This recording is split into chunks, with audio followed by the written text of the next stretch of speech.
Welcome, everyone, to another episode of Unvarnished. I am Darren Painter. To my right or left, it depends on where your screen is, I guess. It's Chris Hyde. Chris, wave to the audience. And we would both like to welcome Jerry Messner. Jerry, welcome. Welcome. Jerry is Vice President of Operations at LPI. If you don't know what LPI is or does, I urge you to go to the website www.forlpi.com.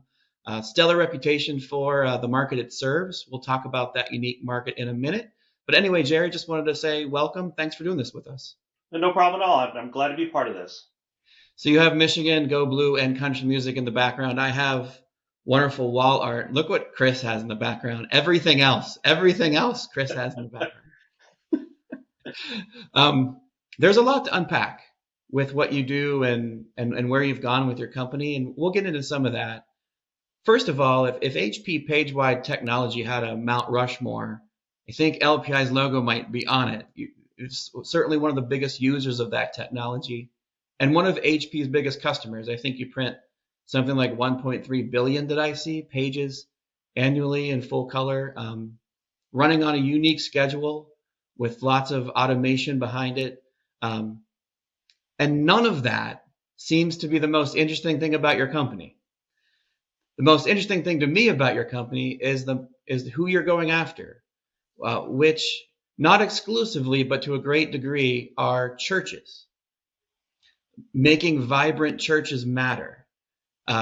You'll talk, I'm sure, about that, but my first question is just about that. Is this a business decision or a personal decision? Is there sort of in the culture of the company, is there a belief that vibrant churches matter? We're going to do everything we can to make those parishes the best they possibly can be. Yeah, so just a little bit of history. This industry's been around for a little over 50 years. It's mainly in the Catholic Church market. We do, and some of our competitors do, some Methodists, some synagogues, some temples, and things like that. But the advertising sponsorship based printing, which ours is basically in the Catholic market. We have about 4,000 churches we print nationwide. Um, we're the only nationwide company that does this. It's a very niche business, so there's not a lot of companies that do it. There's some regional competitors, but we don't have a nationwide competitor. Um, as far as the churches, we consider ourselves a communication specialist for the church. We want to be an arm of the church for their communication to their customer, to their parishioners. The One of the biggest things that we do the websites for the churches, we do their bulletins for the churches, we help them do other communications via printing or via things at the pulpit and things like that also. So we like to consider ourselves part of their evangelization. It's a neat thing, and it goes way, way beyond the Sunday bulletin you might get when you sit down at the pew, which honestly, my relationship with my church kind of, I mean, there's communication there, but it's not seemingly integrated, and some of the stuff you do seems to be very modern. Can you talk about what those churches need today more than maybe they have in the past? Yeah, so the Catholic churches, and this is from most churches, they're slow moving on change, right? So when something changes, it may take the modern workforce, the modern society, 2 or 3 months to adapt something and move into it. It may take the church 6 months to a year to adapt and move into it. So when something new comes out, you got to kind of really show them the advantages of using any kind of new technology or any kind of platforms, be an app, website, or anything like that. And so that's one of the biggest challenges that we face is getting them to, move into the technology. Once they have it and embrace it, though, they really like it. But a lot of these churches, they're small staffed, so it may be a priest, business manager, one or two people, and a few volunteers that do the stuff. So when we start talking about the weekly bulletin, like you brought up, we don't design it every week, but we really assist them. We give them templates to use so they don't have to recreate their bulletins, right? We give them templates that they can just plug and chug into.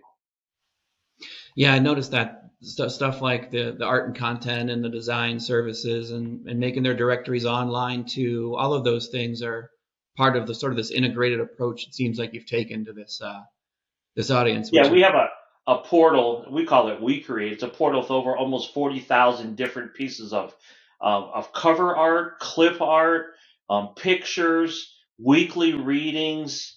The Catholic Church works in 2-year cycles, so we have all the different events that happen every week. With the Easter, Palm Sunday, Ordinary Time, we have different articles and pieces of art that go with that week that the churches can actually pick and use on their weekly bulletins. yeah, that's one thing I noticed. Even your blog seems to be hyper focused on empowering those people and just kind of making their jobs easier. I think recent ones have been about sin and loneliness and like free Easter graphics to use. I mean, this is a laser focused marketing effort, it seems, on this target market, right? Yeah, absolutely, absolutely. Interesting, isn't it, Chris? To go after like one business or one. Absolutely, it totally is. I'm just amazed at for the production side of things and the design. Like to think of 4,000 churches every week sending in bulletins and making sure that they all are working the same and I'm working sure all correctly. on time, all the time, right, Jerry? Right. Everything you need, right? Right. And I'm assuming at the back end of how you set up production and automation, it's got to be pretty slick. Yeah, so we do have an automated portal. So the church, when they send us a file every week, so we ship on Monday, Tuesday, Wednesday, Thursdays, and Fridays for that Sunday. We don't get a lot of files in the week before for the following week, right? So people are submitting, and probably over 60% of what we get like today goes out today for them to have it tomorrow or the day after. So if you think 4,000 accounts, they're not divided equal amongst all of our plants, but our lowest plant does 250 a week. Our biggest plant, which has 2 presses, does 1,600 a week. From a zoomed out perspective, how is that possible? What are you doing to make that possible? Yep. So what we do is we have a portal the church can go into. We have give them preset templates that have all the margins and everything the way they're supposed to be set up. So we have them set up in CMYK for printing. So they go to our portal, they log in, they basically drag and drop their file, that week's bulletin, into our portal. And it basically says, is your bulletin 8 pages this week? Because that's what you're contracted for. Is this the quantity that you wanted? Do you need to go up or down? Any comments, then they hit submit. And when they hit submit, they'll get a PDF proof that comes up, and they'll look at it and it says, yes, I've checked my proof, everything's fine. Then that automatically goes into our workflow from there. It goes into our workflow software in each one of the plants. We have one system for all plants that anybody can look at any time. So it'll go to each individual press and say, hey, these jobs are here. And then simultaneously, the jobs are actually dropped in the press queue. So we'll go and look at those jobs that came in, and they come in within probably a minute or two of being submitted to us. And they go through a quality check. They go through, hey, are the fonts embedded? Is it CMYK? Are the margins correct? And then, like I talked about ads earlier, it actually marries the ad grids on the back of the bulletin because Wow. we house those, and the customers just give us their finished content. So it actually marries the ad grids, goes directly into our workflow and directly out to the press. And then if there's no jobs in and the jobs start coming in, within 15 minutes, those jobs are being printed. Of the 4,000 jobs we get a week, we probably get 5% of them that get stopped, which we'd call on hold, that somebody's got to do any kind of manual intervention with.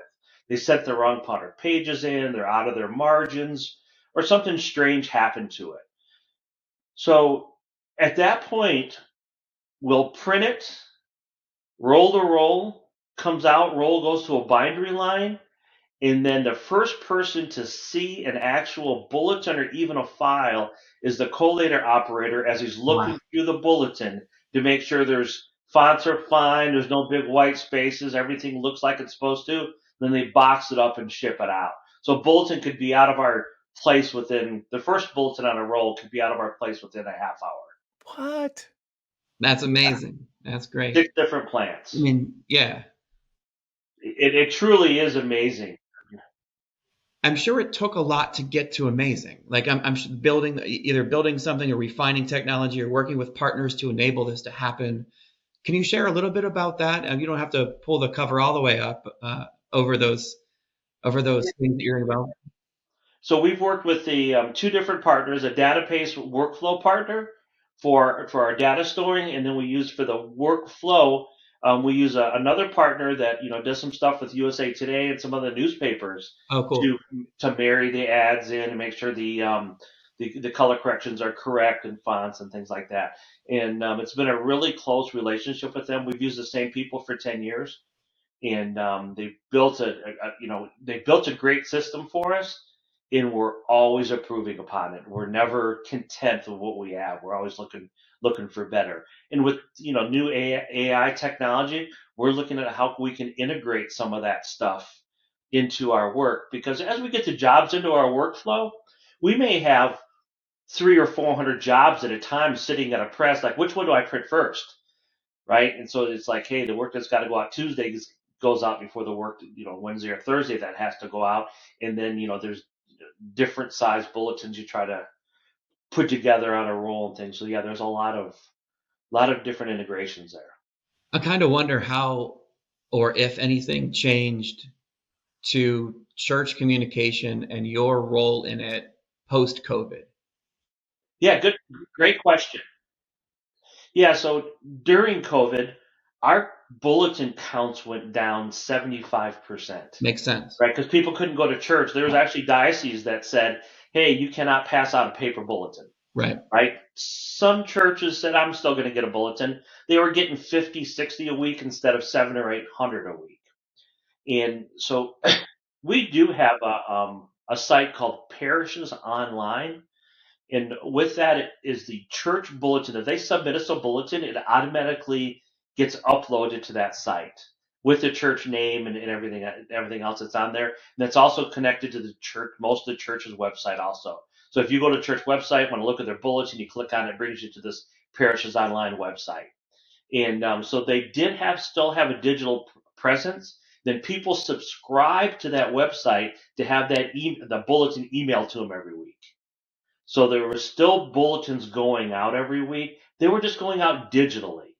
Good time for you guys to have already sort of cracked the code on how to reach people digitally then. Yeah, so we had at that point in time probably had 300,000 subscribers to that. Now we're up over 600,000 subscribers and growing weekly. Half So a million subscribers to this. Yes. Yep. That's impressive. So and like I said, it's growing 3,000 or 4,000 a week. People just auto subscribing to it. You were talking about the ads that your technology can sort of marry on the fly with your devices. Isn't it true that you also are helping nonprofits and others create those ads? I noticed an ad creator tool that was on your website, and you might need to talk to me like I'm a third grader about what that is and how that all works, because it seems wild. Yeah, so let me first give you our business model. So we have about 150 ad sales people that sell those ads on the back of bulletins every week. I see. And we have a design team that designs all those ads, makes changes and all that stuff. We manage all the ads in the back. They're ours. We manage the ad pages. The one that you saw on our website is called Ad Creator Studio. So Yeah. if you don't want to call in and get prices and do an ad, you can actually go to that Ad Creator Studio and say, hey, I want to advertise in a city, Cromwell, Connecticut. I want to advertise it on my church bulletin. We'll give you that church bulletin and all the bulletins within like 10-mile range from there. And say, which one do you want to advertise on? And Chris says, I just want to advertise on mine. So he can pull up his bulletin and he'll say, okay, we have blank space on there, and here's the prices for the different sizes that are on there. So then he can go and pick, okay, I want this size. You could actually create that ad yourself right there, or you can say, no, I'd like LPI to create it. No price difference, but I'd like LPI to create it. So somebody please contact me. At that point in time, they would put their credit card number in and reserve their spot, and they'd be ready to go. So all the bulletins are 100% ad supported? I would say almost all of them are. We probably have some that actually they're retail print because we just can't get enough ads on them. Yeah. Right, smaller churches or in areas where it's really tough. But yeah, almost all of them are ad supported. Wow. We also do about 800, 900 nonprofit newsletters for senior centers, homeowners associations, and things across the U.S. also as part of that. So. Yeah, it seems like the technology could easily extend to other markets. Yeah. Oh yeah, so we've been successful in that market, and it's a growing market for us. How has HP been a partner to you guys over the years? Pre-HP, we printed on Diddy wet presses and Magnum presses. So we would have 9 presses in one of our larger press rooms, and we replaced those 9 presses with 1 or 2 presses, HP presses. So the speed that they run at, the type of person that you can get to operate those presses versus a tradesman or a trained web press guy, it's been an incredible journey for us. We started it 9 years ago. We finished our last plant 3 months before COVID hit in Florida. And really, if we didn't have the HP presses, I don't know how we would have survived COVID because we're able to print 500 to 500 copies without having to print on regular web presses where you got plates and everything else, or not to be able to give your client any kind of print whatsoever because you couldn't afford to. Wow. Yeah, so HP's been a great partner with us. They've really helped us from the first press to the 7th press. Great team to work with. Helped us with the technologies. They really helped us what's going to work in our plants. Yeah, it's been a really good relationship. Now I'm going backwards here. Yep. Only because I certain things kind of got stuck in my head. You had talked about when there was about 5% of your jobs would get a stop at some point. Is that happening centrally, or is that happening at the plant level wherever it's getting printed? I was just curious how you're managing those files that are getting not rejected, but like there's a asterisk. Yeah, so what happens is in our database, so we have one database system that works for our whole company. So everybody's pulling out of the same system. We just assign a different print center where they have to go to. Okay. Right? So our pre-press areas will see, we have 3 primary pre-press areas. The pre-press areas will actually see, hey, this job's on hold. There's a problem with it. Right? So then somebody's constantly checking those jobs that are on hold. They'll look at it and say, okay, the margin was out, or they just put a comment, hey, call me on this real quick. I got a question to ask you. Then as soon as we take care of that, they say process, and it goes directly out to the presses. Usually they're really basic things that we have to, or somebody put an extra page in it. As you would know, as being a printer, you're printing multiples of 4 or 2, and if somebody has an odd number of pages, it doesn't go through our systems, and then we'll have to call in and have that corrected. We don't let it go to the press with those problems. So the press guys got to work them through. We try to catch them upstream so we can correct it before they go out there. Right. That's amazing. And is that like custom workflow software that you guys created for that? It is. It is. So, like I said, we're always tweaking it. I got some great directors that want every one of the areas like, hey, can we get it to do this? Can we get it to do this? And you think you have a great system, Yep. but there's always improvements and things that you can upgrade in it. So. And I assume there's a way to take a peek at what those are with reports and so forth that There hit are. your desk, make sure your team's doing what they need. If you're getting stuff out in half an hour, I'm sure you're looking at reports to make sure that still happens, right? Absolutely. That's Yeah, amazing. that's wild. Yep. All right. I'm going to zag again, only because I'm going to these highlights that are in my head. The 600,000 digital subscribers. Mm-hmm. That's like an entirely different opportunity. It seems like on top of the print, like for you guys to help communicate in a totally different way for those churches. how are you managing that? And do you see like how you take advantage of all those people that have opted in? Yeah, so what we have is we have curated content that goes out to the churches, right? So it has the church name on it, and then it'll have some things about like the weeks we're running now has all different 4 or 5 different saints, little articles about saints in it. And then what we're capitalizing on is we have advertisements on those emails also.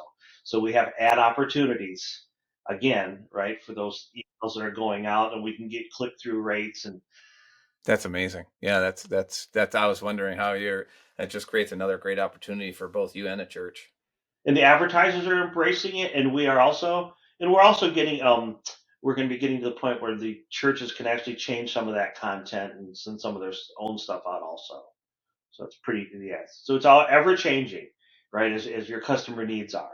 And, I'd like to say in the modern world, a lot of people would have adapted to this quicker, but the churches has taken a little bit longer, but they are starting to adapt to it, which is a very positive sign.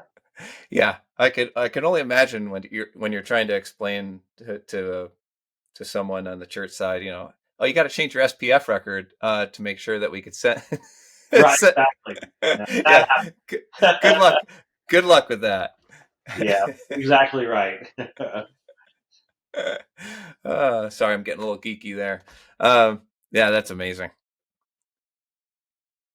Darren, you must have more questions. Don't tell me you're out.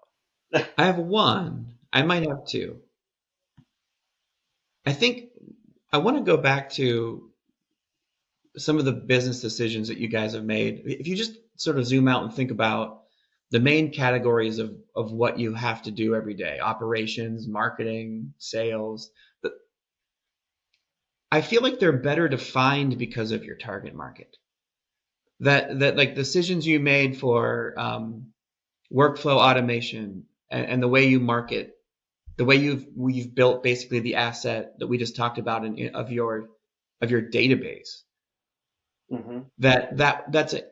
You have a focus that you wouldn't have maybe had if you're trying to be all things to all people. Right. I guess that sort of always has fascinated me, like this idea that like focus for who you're trying to reach, and the degree with which you have to do that are a teeter totter. If it's weighted down toward one or two markets, you really have to know everything there is to know about that market, talk their language, understand their schedules, build processes for them, weave in ads in the back for them. The more you know about that audience, does it seem like that it sort of has defined what you've chosen to do in operations and sales? Yeah, it really has. And the church market, that's the good thing about the Catholic Church is when you go to a church, it's the same here, it's the same in California, it's the same in Washington if you're Catholic, right? It's the same, and they have the same philosophies. So like everyone is ran by a diocese, a bishop runs it, and there's anywhere between 50 and 125 churches underneath that umbrella. So, we work closely with a lot of dioceses too to help them with some of their initiatives going into the churches, along with at, at the church level. Like I was saying before, the churches really struggle with getting the help to get the communications out, and so we've really evolved over the years. It started out as a printed bulletin, then it went to a printed bulletin to a website. And then it went from a website to an app. Then it went from an app to some ancillary products. Then it went to our parishes online. Then there was an online giving program that we had that we ended up carving out a few years ago, during COVID.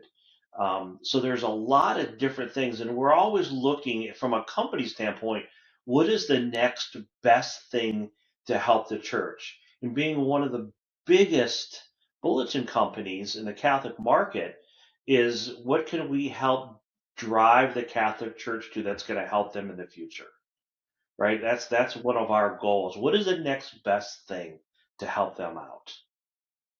We have a lot of discussions on that. So I only have one more question, but sometimes we end it with Chris just thinking of random things like talk about why you like Michigan, but I'm sure he'll have some. Hey, don't steal my thunder. I won't steal your thunder. You can't use that one now, though. Last question I have is, what is your favorite thing about doing what you do every day? Yep. So to start off with, my father was in the industry, worked for one of our competitors for 25 years. So I've been around it since I was in seventh grade. 2001, me and my brothers opened our own bulletin printing company in Florida. So I've been around the industry since 1977. My father had passed away in 2000, so a year later we decided to jump in and say, hey, we could do this. And we ran it for 11 years. LPI did not have, they'd not been successful in the Southeast United States. So they came to us and said, hey, would you be interested in selling? And 6 months later, we worked out a deal and we sold to them. So I've been with LPI for the past 12 years. And I mean, I really, back then, I worked closely with the churches, the priests, the business managers. Now my role is an owner. I mean, you had to do a little bit of everything. Now, as a defined role on the leadership team and along with just production and customer service, I really enjoy still working with the churches and the business managers, but I enjoy creating the processes in printing and making sure 4,000 bulletins get delivered every week. Yeah. I mean, we print 4,000 every week, but our success rate is 99.8% delivery every week. We miss an average between 5 and 10 deliveries a week out of 4,000. Then usually due to UPS just not being able to deliver them or something like that. Wow. Yeah. Well, congratulations for a great company, Chris. Do you have any Yeah. other questions? You Yeah. want to Well, take us yeah. out? I'm still going back to that question. Now that I know you grew up in Florida. So to start the Michigan story, I Yeah. was born in Muskegon, Michigan. So I lived in Michigan from until I was 14 years old, and then from 14 I moved to Florida and lived down there until I was till 6 years ago. And then I was running that facility down there. Then had the opportunity to move up to Ohio, run that facility, and oversee the Florida facility. And then from there, I just kind of grew right with the company. I became that manager, director. Then been in this current position for the past 4 years. All right. So those formative years. Yeah, I mean it's a great company, great culture. I mean everybody has a great time what they're doing. I mean we have a great owner, and yeah, it's fantastic. Oh, That's that's neat. good story. Good story. Yep. Excellent. Well, Jerry, thank you so much for being part of this. No problem at all. I really enjoyed it. Thank you. Absolutely. Yeah, it was fun. Yep. All right. Enjoy the rest of your day, and thanks again. All right. Thank you, guys. See you guys.